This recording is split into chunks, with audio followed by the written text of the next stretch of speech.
These were words attributed to him from a speech which he made to Second Virginia Convention on 22nd March 1775 at St. George Church, Randolph, Virginia. And today I'm going to just present that speech before you all. No man thinks more highly than I do of the patriotism as well as abilities of the very worthy gentleman who have just addressed the House. But different men often see the same subject in different light, and therefore I hope this is not thought disrespectful to those gentlemen if entertaining as I do of opinion of a character very opposite to theirs.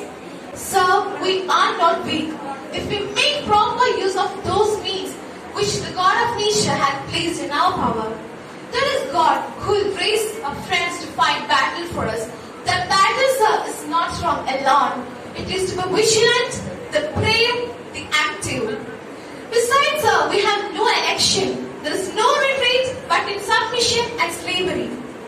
It is made, sir, to extenuate the matter.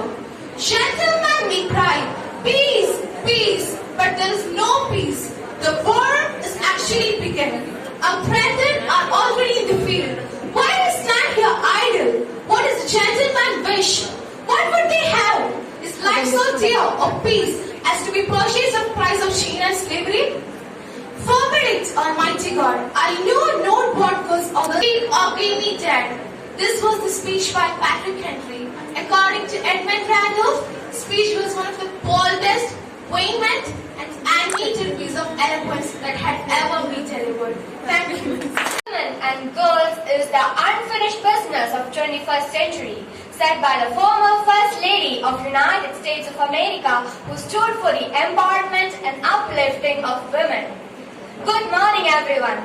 Myself, Fatima Jennath of Sunset English School, presents you Women's Rights Are Human Rights, a well-known speech delivered by Hillary Clinton on September 5, 1995 at Beijing, China. Our goals for this conference to strengthen families and societies by empowering women to take greater control over their own destinies cannot be fully achieved unless all are drowned or suffocated or their spines broken simply because they are born girls.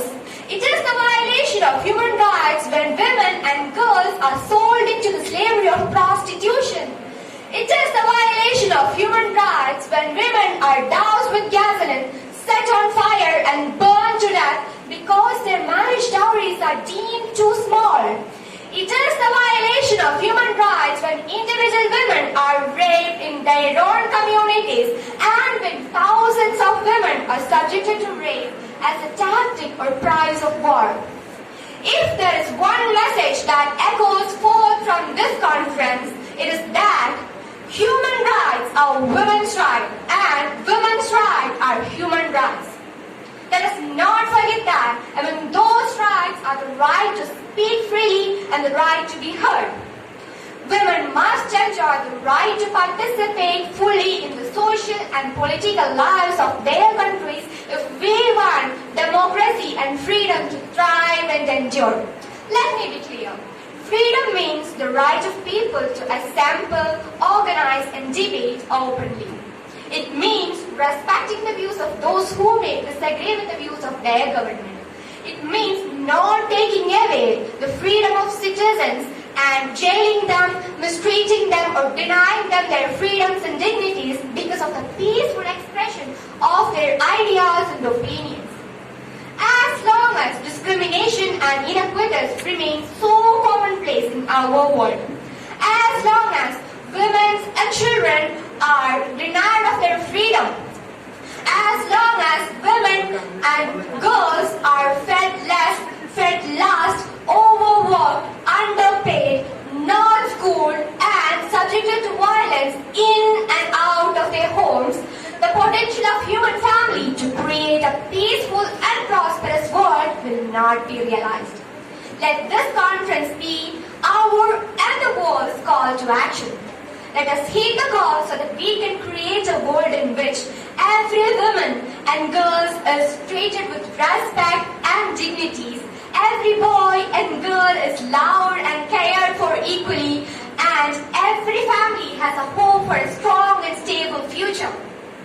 God's blessing on you, your work, and those who will benefit from it. This speech helped to elevate and dual modern feminism and achieve gender equality.